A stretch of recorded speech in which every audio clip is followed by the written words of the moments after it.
Vous allez découvrir Bienvenue à Gattaca, un film de science-fiction réalisé par Andrew Niccol en 1997.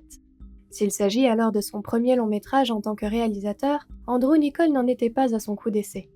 En effet, ce Néo-Zélandais a d'abord fait ses armes à Londres, où il a réalisé des clips publicitaires, avant de venir s'installer aux États-Unis dans les années 90, où il écrit le scénario du film culte The Truman Show.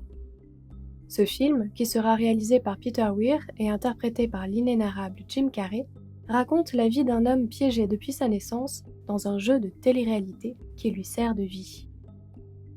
La vente du scénario de The Truman Show apporte à Andrew Niccol une belle notoriété auprès de la profession et des moyens financiers qui lui permettent alors de réaliser son propre projet, Bienvenue à Gattaca. Ce film, non seulement il en a écrit le scénario, mais il peut également le réaliser de bout en bout.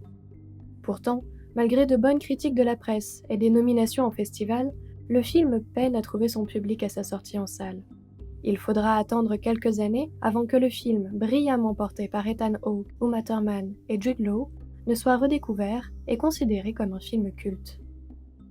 Par la suite, Andrew Niccol prêtera sa plume au scénario du film Le Terminal pour Steven Spielberg, puis écrira et réalisera Lord of War avec Nicolas Cage en 2005, avant de revenir à ses premiers amours avec un film d'anticipation en 2011, Time Out, qui décrit une société où le temps a remplacé l'argent.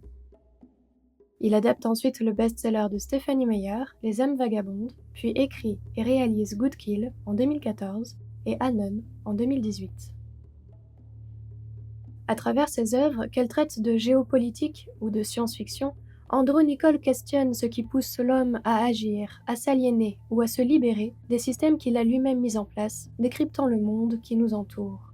Dans Bienvenue à Gattaca, Andrew Niccol choisit de présenter un futur proche, pas précisément daté, décrivant le monde tel qu'il pourrait être demain à partir des connaissances technologiques et scientifiques à l'époque de sa sortie. Ici, le réalisateur ne cherche pas à présenter le futur de la technologie, mais plutôt à s'interroger sur les éventuelles dérives liées aux évolutions et progrès de nos sociétés contemporaines. C'est ce qu'on appelle une dystopie, c'est-à-dire une utopie qui aurait mal tourné. À cette réflexion anticipatrice se mêle un scénario de film policier autour de la résolution d'une enquête pour meurtre. Le film emprunte à ce genre cinématographique certains codes, comme les costumes, les ambiances et les lumières, qui rendent ainsi ce futur encore plus inquiétant. Cependant, sous sa couverture de thriller futuriste au rythme haletant, le film déroule un conte philosophique sur la liberté et l'accomplissement individuel. En un sens, Bienvenue à Gattaca est une histoire classique sur le triomphe de l'esprit humain. Explique Andrew Niccol.